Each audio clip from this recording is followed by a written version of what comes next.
Kecamuk emosi yang mulai tumbuh. Ardi menyadari bahwa ia mulai tidak menyukai keberadaan pria lain di sekitar istrinya. Apa sebenarnya yang terjadi? Maka mari kita dengarkan ceritanya dari awal.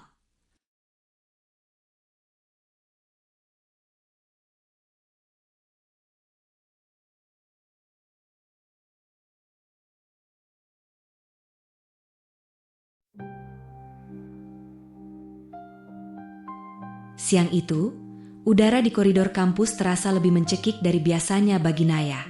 Ia berdiri mematung di depan pintu kayu bertuliskan nama Ardian Syah Bakri, M.Stat. Setelah menarik napas panjang dan mencoba menenangkan detak jantungnya yang tidak beraturan, ia mengetuk pintu itu perlahan. Di dalam ruangan, Ardi sedang sibuk dengan tumpukan jurnal di hadapannya. Ia bahkan tidak mendongak saat Naya masuk dan meletakkan draft skripsinya di atas meja. Pria itu meraih pena merahnya, membolak-balik halaman demi halaman dengan kecepatan yang membuat Naya merasa mual. Suasana sangat sunyi, hanya ada suara lembaran kertas yang beradu. Tanpa ekspresi, Ardi menggeser kembali tumpukan kertas itu hingga ujung meja. Ia menatap Naya dari balik kacamatanya dengan pandangan yang tajam dan dingin. Ia mengatakan bahwa variabel penelitian Naya masih sangat lemah dan metodenya berantakan.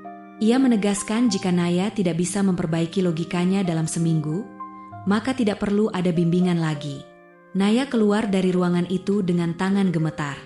Ia berjalan menyusuri trotoar kampus sambil merutuki dosennya itu dalam hati. Baginya, Ardi bukan sekadar dosen, melainkan penghambat utama kelulusannya yang tidak punya belas kasihan. Sore harinya, Naya pulang ke rumah dengan harapan bisa mendapatkan sedikit ketenangan. Namun, suasana di rumah justru tampak sibuk. Ibunya mengenakan kebaya rapi dan ayahnya duduk di ruang tamu dengan kemeja batik terbaiknya. Pak Baskoro, ayahnya yang baru saja pulih dari serangan jantung, menggenggam tangan Naya dan mulai bercerita tentang sebuah janji lama kepada seorang sahabat yang telah membantu keluarga mereka di masa sulit. Naya tidak bisa menolak ketika ayahnya memohon agar ia bersedia menemui tamu yang akan melamar malam itu. Ia sadar betul bahwa kesehatan ayahnya adalah segalanya. Dengan berat hati, Naya mandi dan mengganti pakaiannya dengan gaun sederhana, meski batinnya terus bergejolak. Saat bel rumah berbunyi, Naya diminta untuk membawakan minuman ke ruang tamu. Namun, langkahnya terhenti tepat di ambang pintu. Gelas yang ia bawa hampir saja terlepas dari nampan ketika ia melihat siapa yang duduk di sofa di hadapan ayahnya. Sosok itu bukan pria asing, melainkan pria yang beberapa jam lalu baru saja membantai hasil kerja kerasnya di kampus.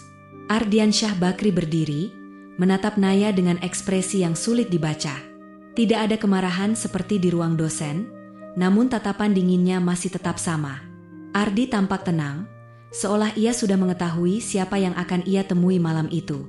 Di depan kedua orang tua mereka, Ardi menyapa Naya dengan sopan, membuat Naya merasa seperti sedang terjebak dalam lelucon takdir yang paling buruk. Malam itu, di tengah pembicaraan formal antar keluarga, Naya hanya bisa menunduk. Ia menyadari bahwa mulai besok, hidupnya tidak akan pernah sama lagi. Dosen yang paling ia benci di kampus, kini menjadi pria yang secara resmi melamarnya di depan sang ayah. Pernikahan yang terjadi begitu cepat itu terasa seperti mimpi buruk bagi Naya. Tanpa pesta megah dan hanya dihadiri keluarga inti, ia resmi menjadi istri dari Ardian Syah Bakri. Kini, ia berdiri di tengah apartemen mewah milik suaminya, memandangi koper-koper yang belum sempat ia bongkar. Ruangan itu tampak seperti pemiliknya, bersih, tertata sempurna, namun terasa dingin dan hampa. Ardi meletakkan kunci mobilnya di atas meja marmer tanpa menimbulkan suara. Ia melonggarkan dasinya dan menatap Naya yang masih mematung di dekat pintu. Dengan nada bicara yang tetap formal, seperti saat memberikan instruksi di kelas, Ardi mulai menjelaskan aturan dasar di rumah tersebut.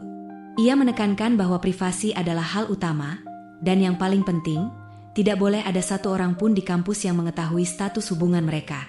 Naya hanya mengangguk pelan. Tenggorokannya terasa kering untuk sekadar mendebat. Baginya, Ardi tetaplah sosok dosen yang berjarak, meski kini mereka berbagi ruang hidup yang sama. Ia merasa seperti seorang tawanan di rumah yang indah, terikat oleh janji suci yang belum ia pahami maknanya. Malam pertama mereka dilewati dengan keheningan yang menyesakan. Tidak ada percakapan manis atau tawa seperti pengantin baru pada umumnya. Ardi langsung masuk ke ruang kerjanya, menenggelamkan diri dalam tumpukan berkas mahasiswa, sementara Naya bergelung di bawah selimut di kamar utama, menatap langit-langit kamar yang asing. Ia bertanya-tanya, bagaimana mungkin ia bisa menjalani hari-hari ke depan dengan pria yang bahkan tidak tersenyum padanya. Keesokan paginya, rutinitas ganjil itu dimulai. Ardi sudah bangun lebih awal, menyiapkan kopi hitamnya sendiri dan membaca jurnal pagi. Naya yang baru keluar kamar merasa kikuk. Ia mencoba menawarkan diri untuk menyiapkan sarapan, namun Ardi menolak dengan halus, mengatakan bahwa ia lebih suka mengurus urusannya sendiri agar tidak membuang waktu. Saat mereka harus berangkat ke kampus, ketegangan itu semakin memuncak. Ardi meminta Naya turun di gerbang samping yang jauh dari kerumunan mahasiswa, agar tidak ada yang curiga melihat mereka keluar dari mobil yang sama.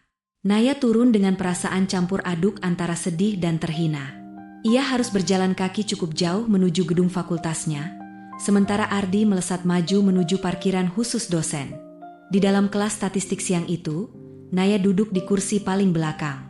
Ia menatap Ardi yang sedang berdiri di depan papan tulis, menjelaskan rumus-rumus rumit dengan penuh wibawa. Teman-teman mahasiswi di sekitarnya sibuk memuji ketampanan sang dosen, tanpa tahu bahwa pria yang mereka bicarakan adalah orang yang beberapa jam lalu baru saja sarapan di meja makan yang sama dengan Naya.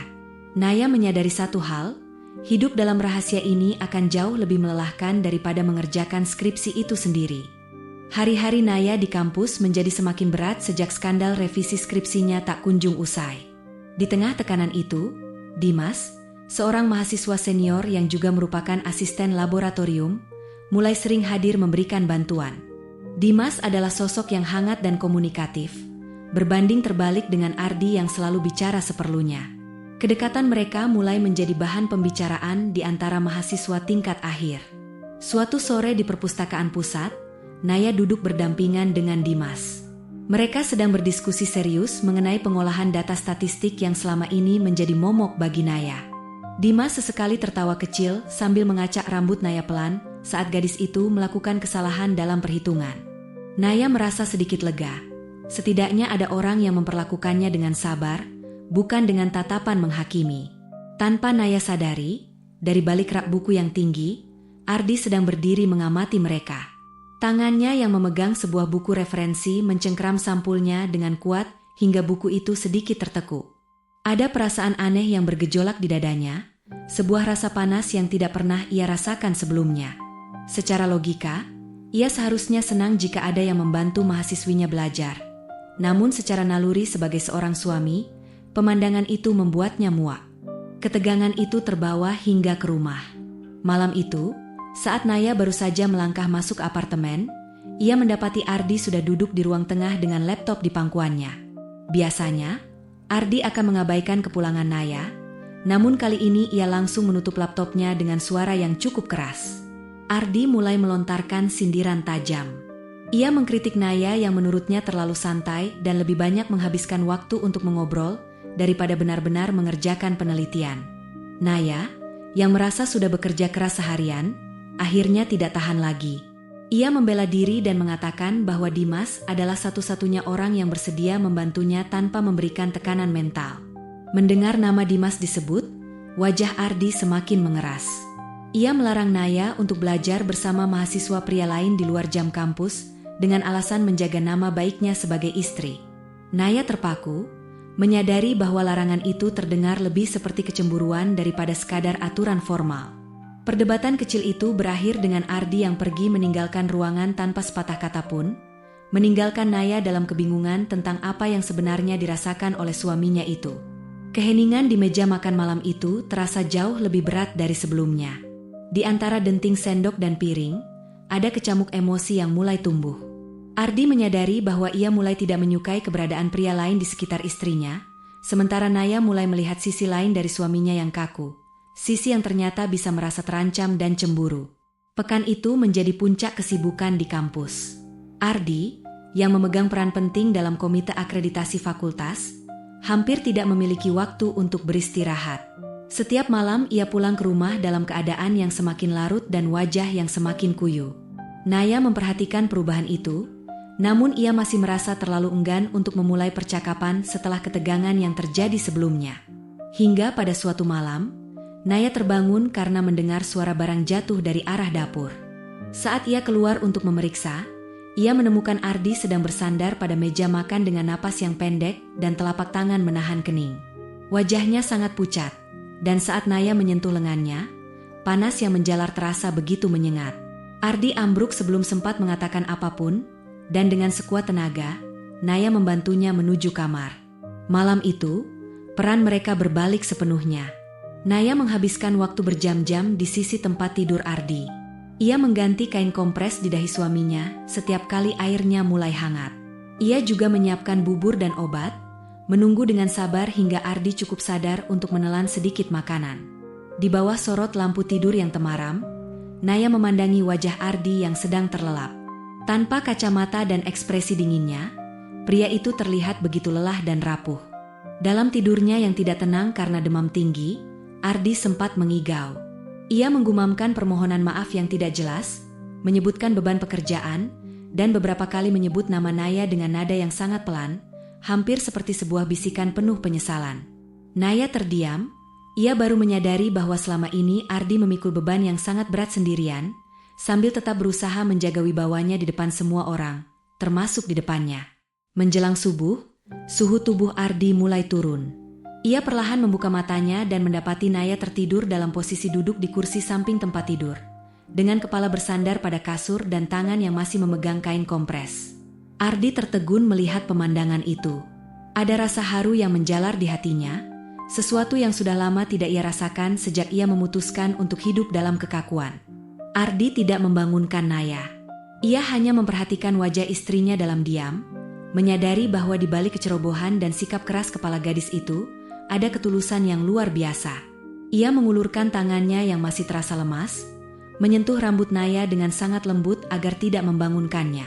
Pada saat itulah, dinding es yang selama ini ia bangun untuk membatasi diri dari Naya, perlahan-lahan mulai runtuh dan mencair. Kehangatan yang mulai tumbuh di antara Naya dan Ardi seketika teruji oleh badai besar. Sebuah foto yang memperlihatkan Naya sedang turun dari mobil Ardi di sudut kampus tersebar luas di grup pesan singkat mahasiswa. Fitnah keji pun berhembus. Naya dituduh menjalin hubungan gelap dengan sang dosen demi kelancaran skripsinya. Sindiran dan tatapan sinis menjadi santapan Naya setiap hari di koridor kampus. Bahkan teman-teman terdekatnya mulai menjauh. Naya hancur.